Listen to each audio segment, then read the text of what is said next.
Hi guys, welcome to the Osha Academy Project Management Online Training delivered by Osha Safety Consult, authorized training partners of Osha Academy. So in our previous video, we started a discussion on the project management process. Here we said the project management process is categorized into 5 main categories, talking about the project initiation phase, the planning phase, the monitoring and the control, the execution, and then the closing phase of the project. Understand? So we started our discussion on the project initiation phase. Here we talked about the development of a business case, the feasibility studies, the setting up of a project management office, and then we discussed extensively on the project charter.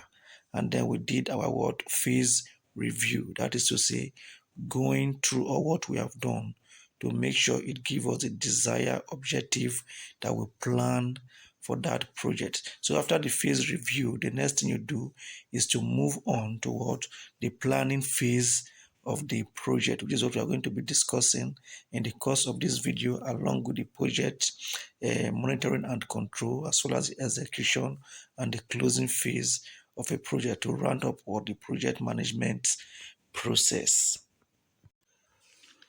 So the project planning is basically talking about planned out activities to be executed to deliver on the project objective. You understand? That is to say, a step-by-step arrangement of activities, of the various activities that would be executed to be able to deliver on the objective of that project. That is basically what the project planning is all about. Now, it said here that a detailed planning to ensure that the activities in the execution phase of the project are properly sequenced, resourced, and executed and controlled. Basically talking about you planning out your various activities in a step-by-step manner, in a well-sequenced manner. The needed resources are also planned and then executed to deliver what on the project objective. So that's basically what the project plan is all about. Planned out activities to ensure to be executed to meet up with the project objective. You understand? If I want to say, it is a means of defining and refining objectives and select the best course of alternative to the best of the alternative courses of action to attain the objective that the project was undertaken to address. So basically, for you to be able to select the best course of action, you understand, you need to understand the objective of that project. The objective of the project has to be well defined for you to be able to do what? Select the best course of action that you'll be using to deliver on the objective of that project. You understand? Now, he said that brainstorming is a very important tool for effective project planning. Brainstorming, you have to think out the best possible way for you to deliver on that objective, possibly with your team. You brainstorm with your team members to come up with the best way, the best course of action to take, to deliver on the objective of that project. So brainstorming is a key aspect of what project planning. Now, if you go through our previous videos and some of the tasks that we gave in those videos, you will find out that in order for you to provide solutions or to meet up with the objective of the task, you have to go through a lot of brainstorming, thinking to be able to figure out how to meet up the objectives in those tasks. So brainstorming is a very, very key aspect in what a project planning process. Now, having understand what the project planning is all about, the next thing you do is to develop a project plan. To develop what? A project plan. Now, in developing a project plan, the WBS is a very key and important tool for developing a project plan. The WBS helps you to break down the project, makes the project to be easy by breaking down all the project into series of activities that will be undertaken to meet up the project's objective. You understand? So the WBS is a very key tool. It helps the project process to be easy, breaking down the project into series of activities to meet up the project what objective. It says here that it identify, create, and agree on the WBS hierarchical set of phases, sequence activity, and tasks to be undertaken on the project. It said the WBS is accomplished by defining the scope of the project and breaking the work down into components that can be scheduled, estimated, and easily monitored and what controlled. Now, for you to be able to break down use your WBS to break down the project into a series of activities that will be carried out to meet up the project objective. You first of all have to understand your scope for that project. It is the understanding of your scope that will aid you in breaking down that project in the right way to meet up the objective of the project. You understand? And by using the WBS to break down the project, having understand the scope, it makes the entire project process to be easy because through the WBS, you as the project manager can easily monitor and control the project. Each of those activities that are broken down and scheduled can easily be monitored by you, the project manager. You understand? Now, in the course of the WBS, each of those activities will be scheduled. You understand? Now, by this schedule, you can be able to monitor when the entire project is going to be completed using the schedule broken down from the WBS. Also, the estimate, each of those activities, the estimated cost will also be be made available by that WBS. You understand? So through that WBS, you can also know the entire estimate or budget for that project. So the WBS make the project process to be easy, breaks down the project, make it easy for the project manager to monitor each of the activities and schedules and every other thing that is a matter in the project process.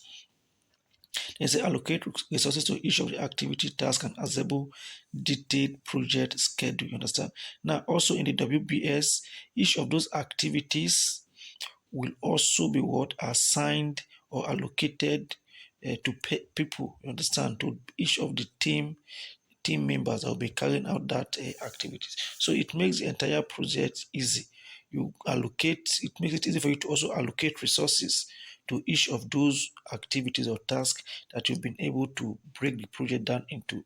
You assign them to people as well. So it makes it for you, the project manager, monitoring and control to be very, very easy. Simplify the project process and aid you in meeting up with the project objective more easily. You understand? Now, having developed your project plan, the next thing is for you to what? Develop a resource plan. You understand? You develop what? A resource plan.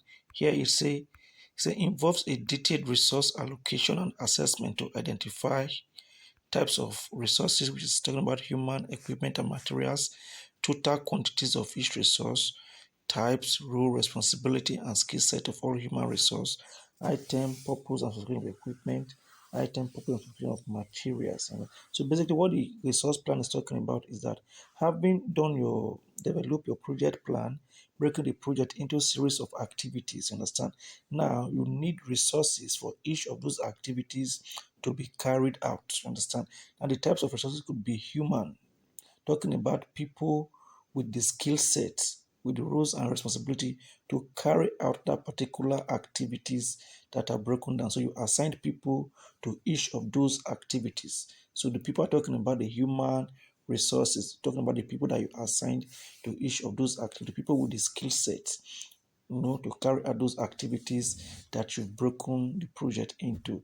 So you allocate people for such a human resource, people which are the human resource for such activities. Also, the resources could also be talking about the equipment. Understand? You also allocate or assign specific equipment that will be needed to carry out each of those activities. The resource could also be talking about the materials that are needed to equally what carry out those particular activities. So having broken the project down into activities, you assign each of these resources to each of the activities to ensure that they are carried out to meet up with the objective of that project. Then he said, note, there are committed and proposed resources. The committed resources are talking about those resources that are on ground to be used to carry out the project at that material time. And then the proposed ones are talking about those that are promised, those materials or resources that are promised to be used to also carry out the project activities that have been broken down, that the project have been broken down into. So that's what the development of the resource plan is basically talking about. So, having developed your resource plan, the next thing you do is to what? Develop a cost management plan. You understand? Now, you identify the quantity of money required for each stage of the project. You understand? Now, for each of those activities that you've outlined through your WBS, understand? You try to estimate how much it is going to cost to carry out each of those activities or each of those stages. You understand? You try to do the estimate to know how much will be involved. You understand? Now you also do what they call the cost budgeting. The resources you are going to be putting into that activity or that stage, you try to know how much those resources are going to cost. How much will you be paying to the human resource, which is the people with the skill sets, the equipment and materials that are going to be used to carry out that stage or activities. How much is going to be involved, you understand? You do what they call the cost budgeting, you understand? To know how much you are going to be using to fund the human resource, and thereby knowing how much will be involved in that particular stage or activity that you've outlined with your WBS for that particular project. So you do your cost estimate, you do your cost budgeting. Through your cost budgeting, you know what your cost estimate for that particular stage of activity of that particular project. So after doing all that, next thing you do what you assemble an expense schedule. That is to say, talking about your estimate, you comparing or contrasting your estimated or forecasted cost spending, I mean to say, versus the actual money that you spend. You understand? Now, having done your cost estimate for that particular stage, you've already known how much is involved. It is good that at the end you compare it to what the actual money that was spent in accomplishing that particular stage or activity. You understand? Now, in some cases, you may say, okay, you have estimated or forecasted to use 200,000 for a particular stage in the project. Now, when you eventually carry out that particular activity, you may find out that you will either be spending more or spending less when you eventually compare it with your forecasted spending or estimated spending for that particular activity or stage in the project. So it is important that at the end you do what you compare the amount that you budgeted and the amount that you actually spend so that you will know the difference that is left between the two. You understand? So that's what. So having developed your resource plan, you do what?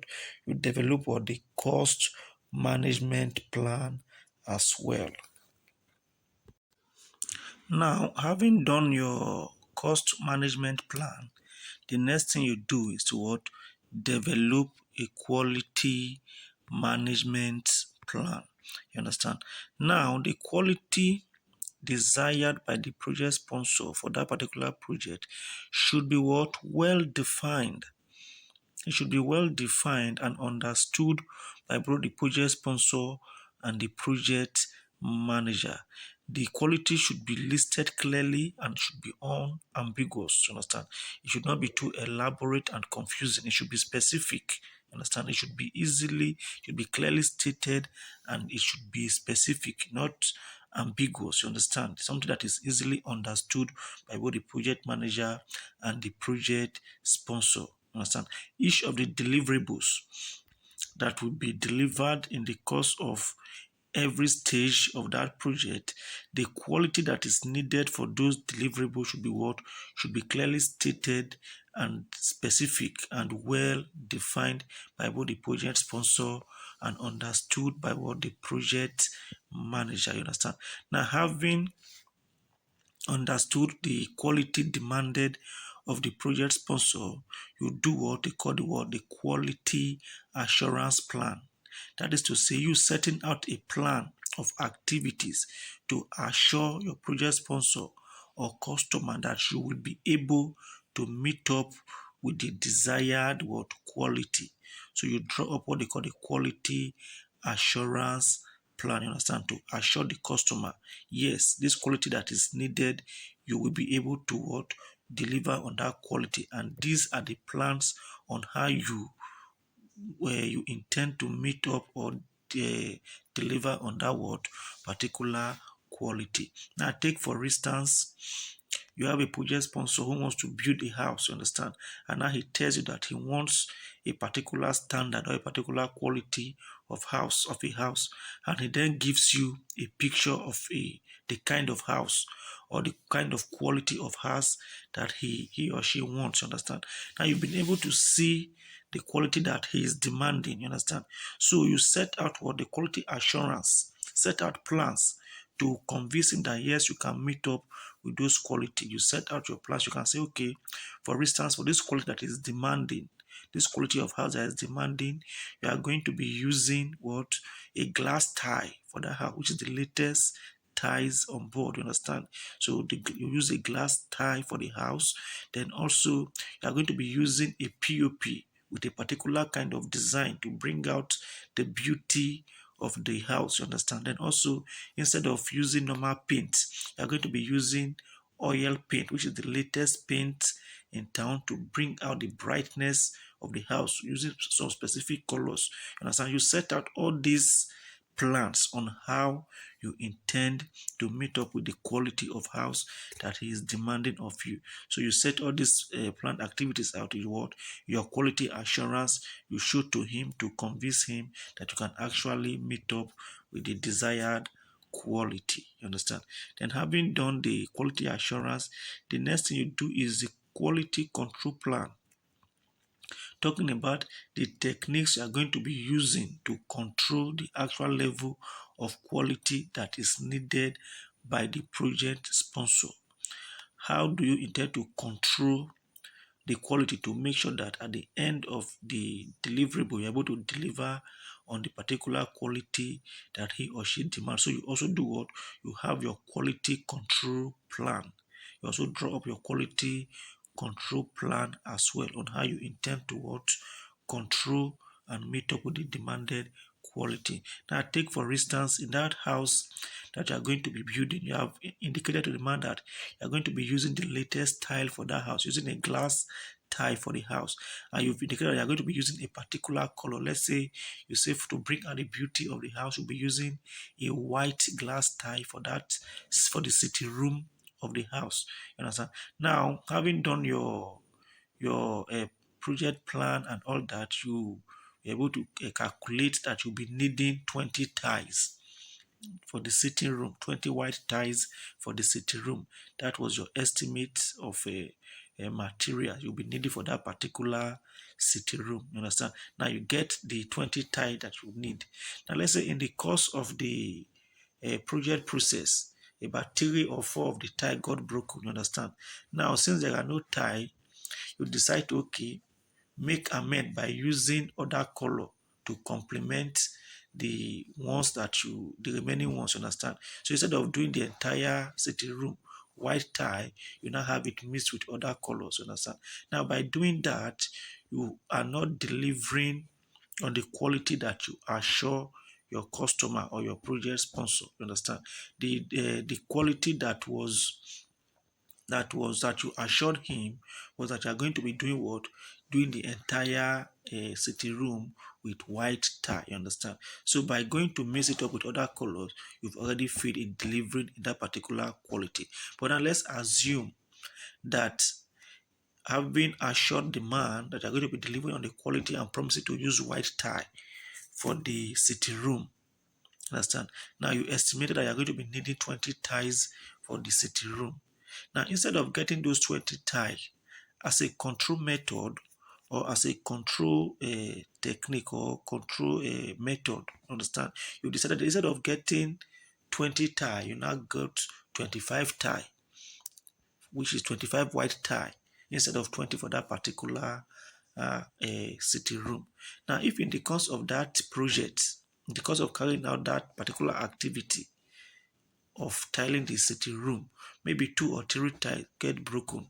Now, instead of having to improvise and mix up the colors, understand, you just simply go to the control, which is the extra 5 that you have, and do what, just to replace those 3 that are broken, so that you can still meet up with what the desired quality that you assure your project sponsor. So those extra 5 ties that you bought now becomes what, a control, becomes a control plan in meeting up the quality that is demanded for that city room. You understand? So that's what the quality control plan is all talking about. You understand? So after you've done your or develop your quality management plan, then you move on to the next item, which is develop a risk management plan. You understand? You develop a risk management plan. Now, if you've gone through our previous videos that we've dropped on this project management, you come across an aspect where I was emphasizing on the fact that one of the key factors that makes a project manager is your ability to identify risk that may occur in the course of you carrying out a project. Now, your ability to foresee risk and plan ahead is one of the things that makes you what, a good project manager. So one of the things you do during your project planning process, what, to develop a risk management plan. That is to say, try to foresee the possible risk that may occur in the course of that project and plan for them. You understand? Now you outline foreseeable project risk. That is to say, try to foresee the risk that may be associated with that project that you are embarking on. Then also you say outline set of actions to be taken, formulated to both prevent each risk from occurring and reduce the impact of the risk should it happen. You understand? So having foreseen this risk, you put measures in place to either prevent the risk or reduce the impact if it should happen. So as a project manager, it is important that you be able to identify risk, then make response plan should in case the risk occur, you understand. Then also you do your risk monitoring and control. So you try to identify the risk that will be associated with the project that you are embarking on. You understand? Now, in identifying the risk, take for instance, you are a project manager and you have to manage to carry out a project, a wedding project, you understand, a big wedding project. Now, in the course of doing this, one of the things you do is that you will have to make provision for a caterer who will be taking care of the food and the feeding aspects of that particular marriage, you understand. Now, let's assume that in carrying out that project, you do what? You make provision for just one caterer. Now, making provision for that one caterer, you find out that making provision for just one caterer is sort of risky, understand? Because if, let's say, a day or two to the marriage, something happens and the caterer was not able to meet up, it becomes a chaotic situation for you. Let's say maybe a day to the marriage, the caterer fall ill or got involved in an accident and will not be able to meet up with that particular marriage arrangement, you understand, it becomes a problem for you as a project manager planning that particular marriage. Now you've identified this as a risk, you understand. So you decided to, okay, instead of just putting all your egg in one basket by contacting just one caterer, you also decided that, okay, you should have a backup caterer. You contact another caterer to be on standby. You understand? You contact that caterer B to be on standby. Now, by identifying that risk and going for an alternative, preparing a standby alternative, that becomes your risk response plan. You understand? So that caterer B becomes a plan should in case caterer A fail to meet up with the arrangement. So you identify the risk involved in caterer A, and then you do what? You make a response plan by doing what? Having caterer B on what? Stand by. So that's basically what he's talking about. So if should in case, maybe for instance, a day to the marriage, caterer A falls ill and could not meet up with the arrangement, you quickly do what? Contact caterer B to what? Carry on in his place, you understand? So that's what the risk identification and risk response planning is talking about. Then the risk monitoring, just about you've identified the risk that may occur. You do what? You try to monitor to ensure that it is to that you just try to monitor and go through to look if there is more the tendency for it to occur is increasing by the day, you understand? So you just do the monitoring. Maybe for instance, in this for this particular scenario of a caterer, you can maybe like a week or 3 days to the marriage, you can call to check how is everything, how are you preparing for the marriage is in 3 days, how are you preparing and all that. By doing that, you are monitoring. Now if should in case the caterer A could not meet up due to some unforeseen reasons, understand, you quickly do what? Identify caterer B to carry on in this place. By identifying caterer B and integrating caterer B in the process, you do what? You are controlling the risk. So that's what the monitoring and control is equally talking about. So it is very, very important that as a project manager, you are able to foresee risk and also make risk response plan for those risks that you foresaw or you identified in the course of your projects. So the next item is to what? Develop an acceptance plan. You understand? You develop an acceptance plan. He said, provide and outline the criteria for obtaining customer acceptance.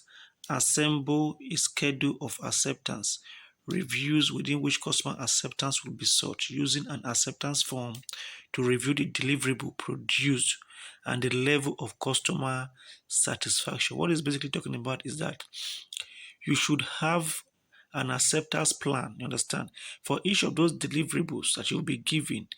Have an acceptance plan to show that the customer is satisfied with what you have done. He accepts what you have done, you understand. Now in doing this, you have an acceptance form for each of the deliverable that you produce. You provide the acceptance form. You allow the project sponsor to go through what you have done. Understand? Having gone through what you have done, they take your acceptance form, and in the acceptance form they show their satisfaction. You understand? So for every deliverable, you give you sort for the acceptance of the sponsor or the customer for that particular project. By each, you'll be able to tell if once he accepts what you have done, it shows that you have met up with the quality of the deliverable that you promised. You understand? So he accepts and he shows his level of satisfaction, and then fill the acceptance form. Now I want you to note here that I say each deliverable must meet or exceed the customer's requirement. Now anything less than this is what is failure on the part of the project manager. Every deliverable that you deliver should either meet up with the customer's expectation or satisfaction, or even exceed what him or she was even expecting. You understand? So for you to say yes, you've delivered on this particular deliverable. You understand? You should what? Ensure to meet up with what the customer demand, or possibly exceed what they demand. So the acceptance was basically talking about having a form to sort for the acceptance of the customer in meeting up with their satisfaction. You understand? To show that they are satisfied, you give them the form, they go through, and if they are satisfied, they do what? They show it via the form. You understand? So that's basically what the acceptance plan is talking about. So the next thing you do in your project planning is to create a communication plan. This is also a very key aspect of the project planning as well. It is very important that as a project manager, you know how to communicate between your stakeholders. You understand? Now it says You identify how each of the stakeholder will be informed. You have to know how you are going to be passing information to each of the stakeholders. You understand? If you maybe and you know when we talk about stakeholders, we are talking of both the internal and the external stakeholders. So how do you intend to be passing information to each of these stakeholders in the course of the project? Also identify that as well. You can say identify the types of information to be distributed. Now, like I said, managing communication or information is a very key aspect, is another key aspect of project management. And if you mishandle information or you miscommunicate information, it may affect your project negatively. It may change. There are certain information that you will pass, understand, maybe not in an inappropriate time, and it will turn the curve of your project to a negative curve, understand. So you should know how the type of information to pass and when to pass certain information to stakeholders.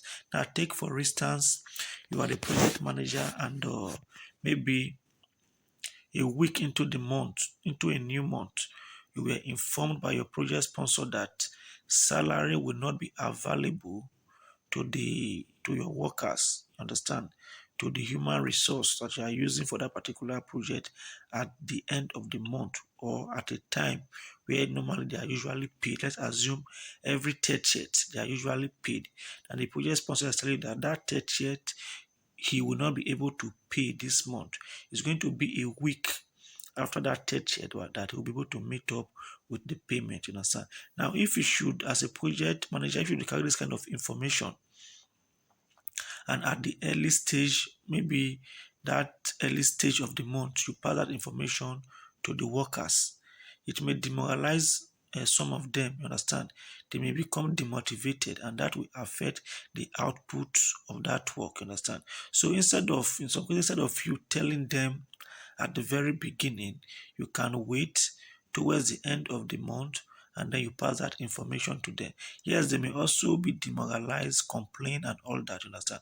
But since it's going to be just 1 week, we may be able to console them that they should not worry that in another week they will be getting their salaries, and that may reduce the challenges of demoralization or demotivation that you may have faced if you have told them from the beginning, you understand. So the output may not be affected that much. Why? Because of how you manage that particular information, you understand. You should also know the way you communicate it with them. The manner with which you communicate such information to them will also determine their attitude in the course of carrying out or working further in that particular project. So you have to identify the types of information, when to pass out certain type of information, and how to communicate certain type of information to the various stakeholders that are involved. You understand? Then also you say you identify the method of distributing information to stakeholders. How do you intend to distribute information, you understand, to the various stakeholders involved?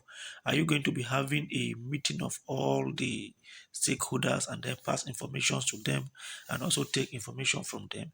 So which method do you intend to, or is there going to be a representative of the stakeholders that you pass information to, and they can also pass information through to you, you understand? So which method of distributing information are you going to be using to distribute information to the stakeholders? You also have to do what? Identify that as well.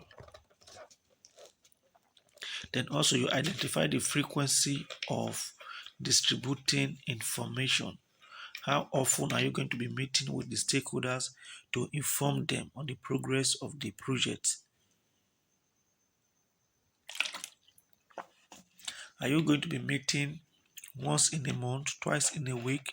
You determine how often you guys are going to be meeting in the course of the project as well. You can say also, and the responsibilities of each person in the project team for distributing information regularly to stakeholders. Also, you can assign somebody in the project team who will be in charge of passing information to the stakeholders regularly, either to you or directly to the stakeholders regularly. So you have all these communication plans in place as well in the course of planning your project. So the next item is for you to create a procurement plan. You understand? You create a procurement plan. So you provide a detailed description of the product and services to be procured from the supplier.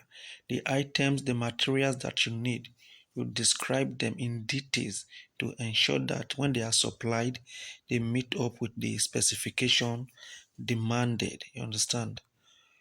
Then also you provide justification for procuring each product externally and not internally from the team members. That is to say, if you are to procure the product from an outsider and not a member of the team, you should be justifying the reason why you are doing that. You understand? Because if your reasons are not well justified, it may create an uh, internal issue within the project members and thereby hindering the project process. Understand? So it is very important that when you are going for an external uh, supplier, you make the team members and the stakeholders to understand why you have to do that and ensure that everybody is in term with you. You understand? To prevent any form of disagreement of grudges within the team members and the project process. You understand? So you justify. For instance, you can say, okay, the reason you are picking an external stakeholder is because the materials that are needed for this particular project are specific, understand, and this particular supplier is the person that have those specific materials that you need, understand, specific quality of materials that you need. The reason could also be that the prices of this guy are cheaper compared to the ones the team members are presenting, understand. So you state your reasons why you have to go for the external guy supplier instead of the team internal suppliers or the team members. You understand? Then also you provide a schedule for procurement. You understand? When are you going for the procurement? When will you be starting the procurement process? When will you go and get your materials and items and order? You set a schedule for it as well. Then also you identify the process of selection of a preferred supplier. If you are picking a particular supplier to supply you the products or the materials for that project, what is the process? It is what they refer to as the tendering process. What is the process of selection? They refer to it as the tendering process. So you also identify the process you are going to be using to select your preferred supplier for that particular project. You see, identify the process for the actual order and delivery of the procured product. Understand? What is the process of order? Understand? Did you order the stuffs online? Did you meet in person? Was it a cash transaction or was it an online transaction? You would identify the method of of the order that you want to make, and what are the delivering method as well. How would they be delivered? Are they going to be delivered in installments? Or are they going to be coming in bulk? You understand? You do what you also identify all those things in the course of creating your procurement plan. Then the next item is the tendering process. Now, the tendering is talking about your method of selecting who to supply. You understand? Who to supply you the needed materials or products. Say, the identification of interested supplier and selecting a preferred supplier to meet the procurement need. That's what the tendering process is all about. Selection of who will be the supplier. The suppliers are appointed and contracted through a tender process involving creating a statement of work. You understand? You create the statement of work, the kind of project you want to do. Understand the kind of things that are needed, the kind of materials that you need, the quality of materials that you need. You add all these to your what? Your statement of work. Understand? Having created the statement of work, the next thing you do is you request for information from each of the potential supplier. You try to get the information from them, the quality of their goods, their standard, their prices, and all this. You collect all those information, their integrity in the market, all those necessary information. You collect them from the suppliers, and with those information, you pick, you choose a preferred supplier, the one that is best suited for what you want, the one that is has the right quality of materials or product that you need for that project. So through the information, you can determine that, and after that, you do what? You choose uh, the preferred supplier for the project. Then the next thing is you agree on a supplier contract for the delivery of the requisite product. Understand? You've chosen your preferred supplier. The next thing is you what? You guys sign a contract for the delivering of the products that you demand for that particular project. You understand? Then that brings an end to what?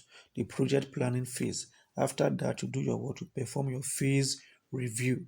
That is to say, you go back to the beginning and cross check all what you have done, all the plans that you have made, and make sure they are appropriate the way you want it and the way it needs to be for you to deliver on the objective of that project. So the phase review brings an end to what? The planning phase of the project. Then after the phase review, you do what? You move on to the execution phase. So having done the review for the planning phase, you then move on to what? The project execution phase. Understand? Basically, the project execution is talking about coordinating people and resources to what? Carry out the various activities that you've planned out in your project planning process. You understand? So it involves the coordinating of people and other resources to carry out the project plan. Your job now, having set out those plans as a project manager, your job now is to coordinate the people and the resources that are involved to what? Carry out the project plan. You coordinate the people and the resources to carry out what? The project plans that you've planned in your project planning stage or process. So it is characterized by the physical construction of each deliverable by the project team and presentation of to the customer for acceptance. You understand? So having done all the plan, what next is what? It is the physical construction. It is the engagement of the human resource. You understand? Along with the other resources, with the equipment and the materials. You understand? That is what the execution phase is all about. You engage the human resource for the physical construction of each of the deliverables, you understand? And having delivered on the deliverable, you present them to the customer for acceptance using your what? Your acceptance form.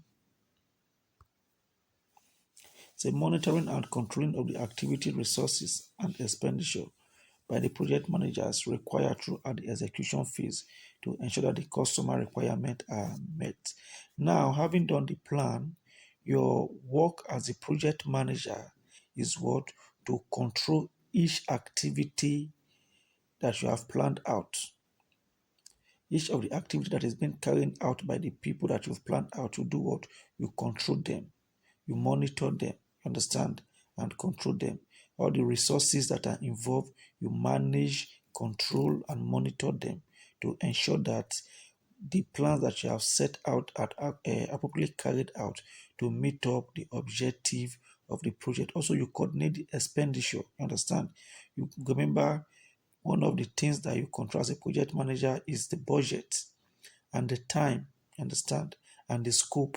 So at this point of execution is where you put all those knowledge on how you manage your budget, how you manage your scope, how you manage time into play. Understand?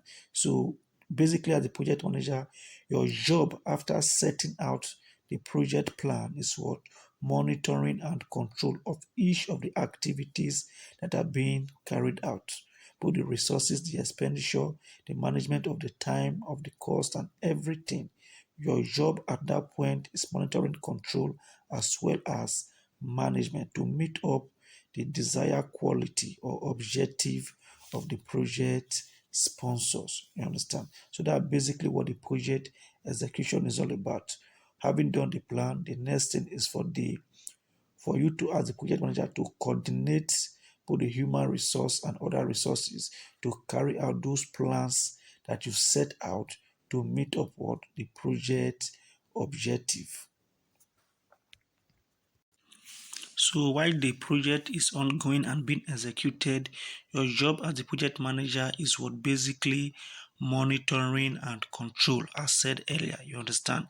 And I say while the project teams are physically producing each deliverable, the project manager implement a series of management process grouped as knowledge area to monitor and control the activity being undertaken. You understand? Now you put your knowledge of project management in place. Some of the knowledge include the time management. You understand?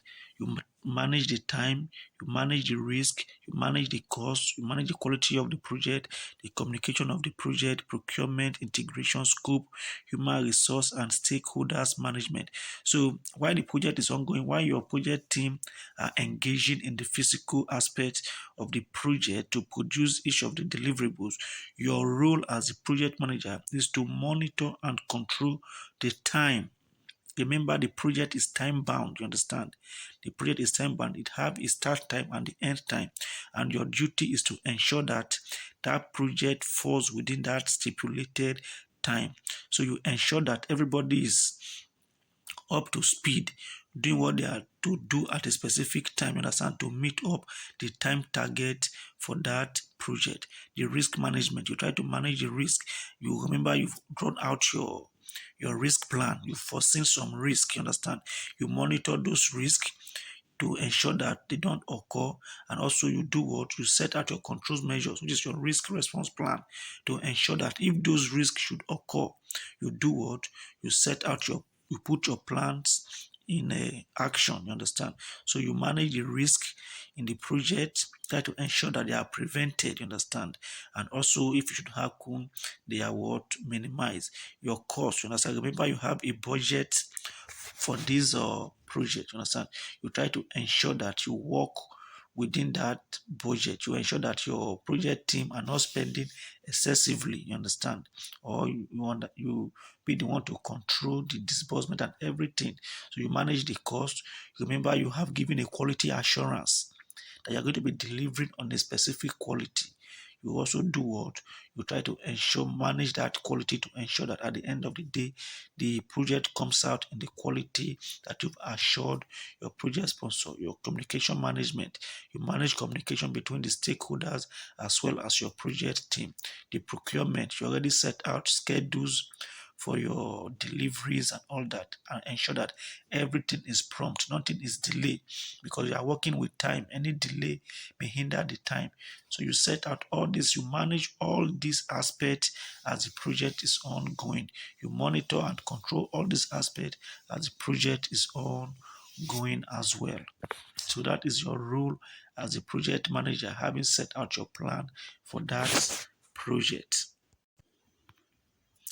And that brings an end to the execution phase and the monitoring. Remember, the execution and the monitoring phase, they go together. As you are executing, you are monitoring and you are controlling. If there are changes, if there are new things you need to integrate, you understand, you integrate and you re-execute. So the execution and the planning and the monitoring and control, they go together, you understand? So having done your execution according to your plan, you understand, you do what? You do your phase review to check if everything was done according to plan, you understand? So once you do that, the next thing is what? You close the project. So you close the project and that brings an end to that project, you understand? Now, to determine your performance as a project manager, you have to ask the following questions. You understand? One, you have to ask, did the project that you embark on, did it result in the benefit defined in the business case? Now, the business case that you made, the problem you were hoping to solve by carrying out this project, or the opportunity that you saw that made you to embark on this business or this project, were you able at the end of the project, was that benefit met? Did the project that you do result in that benefit? Did they give you the benefit or the benefit that you saw in the beginning that made you to embark on the project? So you ask yourself this question, and if yes, it means you did well. So you ask yourself this question to determine how well you were able to deliver on that project. Then also say, did it achieve the objective outlined in the terms of reference? The objective you wish or you desired for that particular project that made you to embark on the project, were you able to achieve that particular objective? Understand? Were you able to meet up with that particular objective? You understand? So you do what? You also state that, you also check out for that to determine how well you performed. Then did it operate within the scope of the term? Now, the scope for that project, the job that you did, the project that you carried out, was it within the scope or did you go out of scope? You understand? You also determine if the project you did was within the scope, what the project manager want or the project sponsor desired was what you actually give. Understand? Through your scope to that project. So you also ask yourself those questions as well. You see, did the deliverable meet the criteria defined in the quality plan? Now, each of those deliverables, did they meet up with the quality that the project sponsor desired?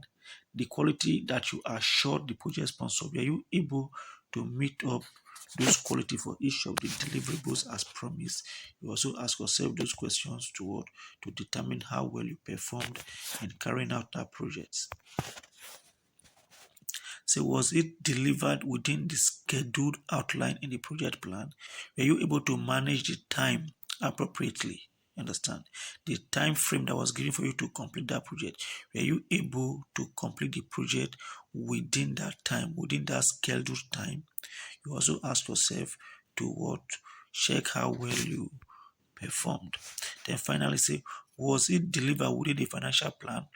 The budget that was set out for that project, were you able to deliver on it? Were you able to use it to manage the project as expected from the beginning? So you also ask yourself that to determine how well you performed. So with that, we come to the end for the project management process. So when we meet during our classes, your questions, every question you may have for this particular lecture, I will be giving you answers to the questions. You understand? So next we'll be talking about the WBS. We'll be discussing the WBS in our next video. So if you haven't subscribed to the channel, please subscribe and hit the notification button so that you can get notification when we drop subsequent videos on project management. So thank you very much for your time and enjoy the rest of your day.